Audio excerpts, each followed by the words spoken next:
the little princess merely tripped over the map by accident. Unexpectedly, the world ended up losing a country because of it. Because her father was Genghis Khan, an ancient Chinese emperor. The emperor was curious why there was a hole in the map. Seeing this, the general immediately knelt down to explain. The gap on the map represented a small country called Malvia. To this day, it had not yet established diplomatic relations with China. To amuse his daughter, he casually said he would attack that country. Unexpectedly, the general actually took him seriously. He immediately led 100,000 soldiers to Malvia. As 3 lethal arrows flew into the skies above Malvia, the Iron Cavalry stormed into the royal palace. In no time at all, the entire country was annihilated. While the general was cleaning up the battlefield, he unexpectedly discovered 3 bracelets of differing colors. The general took them back to China as spoils of war. Regarding the downfall of such a tiny state as Malvia, the emperor naturally paid it no mind. He let his daughter choose whichever spoil she liked. The little princess chose those 3 strange bracelets. She did not hesitate to place the bracelets on her wrist. When the 3 bracelets sat next to each other, countless tentacles sprouted. Then they burrowed straight into the princess's flesh. Frightened, the princess frantically shook her arm back and forth. Unexpectedly, the bracelets only tightened further. The mother rushed forward to inspect the situation. She discovered that the bracelets seemed grown into her daughter's flesh and could not be removed. Before the emperor could react, the princess's pupils began to dilate rapidly. Then the colors in her eyes gradually faded, leaving only black and white. The next moment, the little princess stumbled and fainted to the ground. To figure out exactly what the bracelets were, the emperor hastily summoned the all-knowing high priest to examine them. The high priest said these 3 bracelets were rare treasures from a foreign land.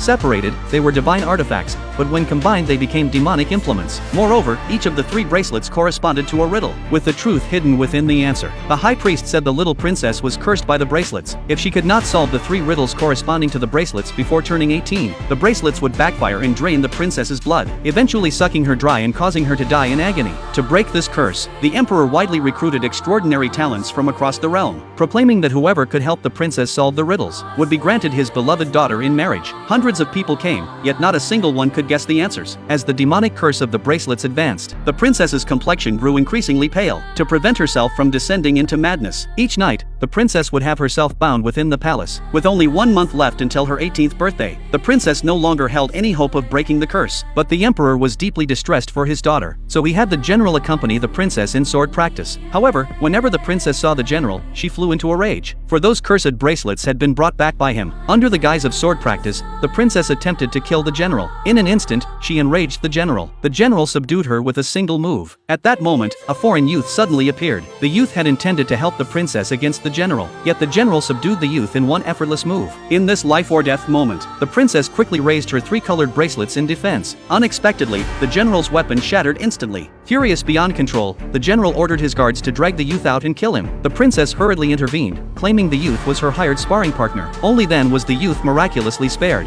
From then on, the youth practiced swordsmanship with the princess every day. In less than 3 days, the princess developed romantic feelings for the youth. She knew that in a month she would descend into madness. Not wanting to burden the youth, the princess sent him away. Determined to see the princess again, the youth decided to help her solve the bracelet's riddles. If he answered incorrectly, he would pay with his life. Then the princess began to recite the first riddle. What are all things in the world? Born in darkness, dying at dawn? Upon hearing the riddle, the young man's mind went blank. By the time the timer ended, he still hadn't thought of the answer. Without a word, the soldiers carried him to the sacrificial altar. They prepared to execute him on the spot. At that moment, a memory flooded the young man's mind. It was the scene of his homeland's tragic destruction. The queen, fighting for her life, told her son, "You are the hope of all of us." Immediately, the young man answered hope. As the word hope echoed in the air, the blue bracelet on the princess's wrist began to change. In the next second, the bracelet suddenly cracked. Unexpectedly, hope was indeed the answer to the first riddle. As fireworks rose slowly, the young man's correct answer made him a celebrity throughout the city. The emperor was overjoyed to see this. General Yan, however, sensed danger. He hastily collected a piece of the shattered bracelet. Soon, the second riddle round officially began.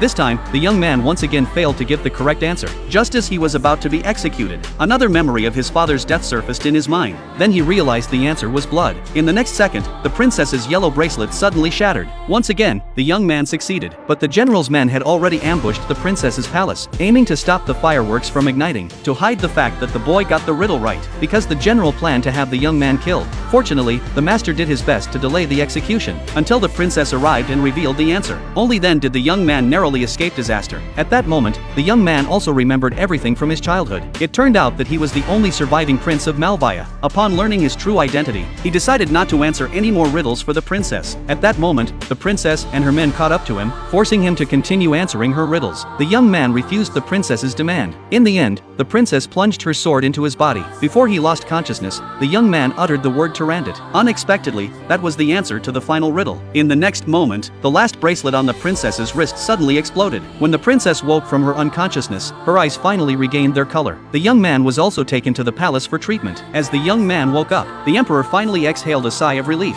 Little did they know that a crisis was about to unfold. Because the general had already collected all the fragments of the 3 cursed bracelets, next would be his moment to seize power and usurp the throne.